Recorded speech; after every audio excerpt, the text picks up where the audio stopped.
Finally ಅಣ್ಣನ ಮದುವೆ ಬಾತು. ನಾನು ಇಷ್ಟು ದಿವಸ ಕಾಯ್ತಾ ಇದ್ದ ಡೇ. Full excite ಆಗ್ಯೋಳೆ. ಆದರೂ ಹೆವಿ ಕೆಲಸ. ನನ್ನ ಮದುವೆ ಟೈಮಲ್ಲಿ ಇಷ್ಟು ಕೆಲಸ ಉಂಟು ಅಂತ ಗೊತ್ತಿತ್ತಲ್ಲ ನನಗೆ. ಯಾಕಂದರೆ ಮದುವೆಗೆ ಹಬ್ಬದು ಕುದುರ್ದು ರೆಡಿ ಆದು ಕುದುರ್ದು ಅಷ್ಟೇ. ನನ್ನದು ನಾನು ರೆಡಿ ಮಾಡಿಕೊಂಡರೆ ಸಾಕು. ಒಬ್ಬ ನಂದು ರೆಡಿ ಮಾಡಿಕೊಂಡು ಅಣ್ಣಂದು ರೆಡಿ ಮಾಡಪ್ಪ ಗೊತ್ತಾದ ಅಣ್ಣಂಗೆ ಎಷ್ಟು ಕಷ್ಟ ಆಗಿರ್ದು ಅಂತ. ನನ್ನ ಅಣ್ಣ ಅಂದರೆ ನಂದು ತುಂಬ ಇಷ್ಟ. ಸೊ ಅಷ್ಟೇ, ನನ್ನ ಅಣ್ಣ ಯಾವಾಗಲೂ ಖುಷಿಯಾಗಿರೋ. All the best.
ಹುಟ್ಟಿನಿಂದ ಇಷ್ಟವರೆಗೆ ಅಂದರೆ ಸಾಮಾನ್ಯ 26 ವರ್ಷದವರೆಗೆ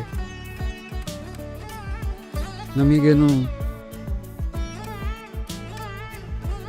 ಗಂಡು ಮಗು ಇಲ್ಲ ಅಂತ ಹೊರಗನ್ನ ಹೋಗಲು ನಿಲ್ಲಿಸಿದ್ದಾಳೆ. ಅದೇ ರೀತಿ ಅವಳ ತಂಗಿ ಕೂಡ ನೀಗಿಸಿದ್ದಾಳೆ. ಇವತ್ತು ನಮ್ಮ ಮನೆಯಿಂದ ಇನ್ನೊಂದು ಮನೆಗೆ ಅಂದರೆ ಅವಳ ವೈವಾಹಿಕ ಜೀವನದ ಆ ಮನೆಗೆ ಕಳಿಸ್ಕೊಡುವಾಗ ಆಗುವಂಥ ಆವೇದನೆ ಅದನ್ನ ಹೇಳುವಂಥ ವಿಷಯ ಅಲ್ಲ. ಆದರೂ ಕೂಡ ಈ ಸಂದರ್ಭದಲ್ಲಿ ಕೇಳಬೇಕಾಗ್ತದೆ.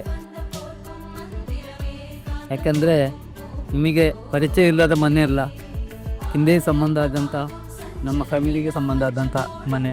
ಆದರೂ ಕೂಡ ಒಂದು ಭಯ ಅಂತಲ್ಲ, ಒಂದು ಅಳುಕು ಇರ್ತದೆ. ಇನ್ನು ಮುಂದೆಗೂ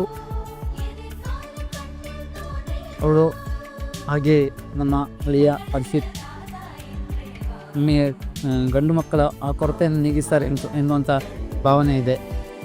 ಹೃದಯಕ್ಕೆ ಅವರ ಮುಂದಿನ ವೈವಾಹಿಕ ಜೀವನ ಶುಭಕರವಾಗಲಿ ಅಂತ ಕರೆಸ್ತಾ ಮನೆಯಲ್ಲಿ ಮಾತನಾಡ